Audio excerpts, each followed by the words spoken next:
বাংলাদেশের বৈধ নাগরিক, বৈধ ভোটার। আমরা আগামী 22 জানুয়ারি থেকে সেই ঐতিহাসিক এবং দেশের জনগণের প্রত্যাশিত সেই ঐতিহাসিক জাতীয় সংসদ নির্বাচনের উদ্দেশ্যে প্রচারে নামবে বাংলাদেশ জাতীয় ছাত্র দল। অবশ্যই আগামী 12ই ফেব্রুয়ারি বিজয় নিয়ে আমরা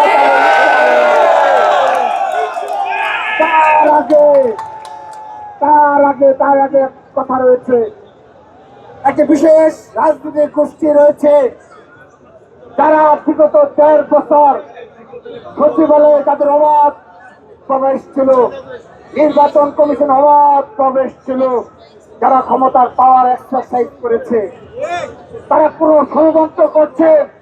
তারা জুটের নামে যখন তাদের ঘনভূত জুট হয়নি, তাদের ইকুয়েশন মিলেনি, তারা কিন্তু ফাঁক খবর খুঁজে বেড়াচ্ছে যে কোন প্রক্রিয়া নির্বাচন থেকে বের হওয়া যায়।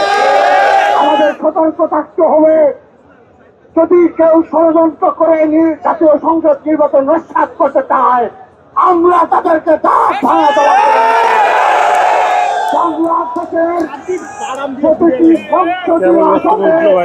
আপনারা প্রস্তুত থাকবেন। তারা ধর্ম ভিত্তি করতে যাবে, তাদেরকে মুখোশ উন্মোচন করবেন।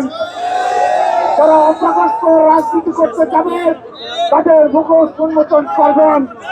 সকল ষড়যন্ত্র প্রতিহত করে আগামী 12ই ফেব্রুয়ারি বাংলাদেশের আপামর বাংলাদেশের স্থিতিশীলতার জন্য, বাংলাদেশের স্বাধীনতা সার্বভৌমত্ব রক্ষার জন্য জাতীয় সংসদ নির্বাচন অনুষ্ঠিত হবে। সেখানে বাংলাদেশ জাতীয় ছাত্র দল সর্বাগ্রে অগ্রণী ভূমিকা পালন করবে এবং বিজয় নিয়ে আমরা ঘরে ফিরবো ইনশাআল্লাহ। সবাইকে ধন্যবাদ জানিয়ে আরেকটি বিষয়, আজকের এই আমাদের এই নির্বাচন কমিশন ভবন সদ্যকে এই ঘেরাও কর্মসূচি আমাদের যদি দাবি আদায় না হয়, আমাদের কথায় যদি কর্ণপাত না করে, আমরা সারা রাত দেবে তাদের কবরস্থ করে আমরা সারা রাত দেবে তাদের কবরস্থ করে সবাইকে সুশৃঙ্খল ভাবে রিল্যাক্স করে বসে থাকার জন্য অনুরোধ জানিয়ে বিদায় নিচ্ছি।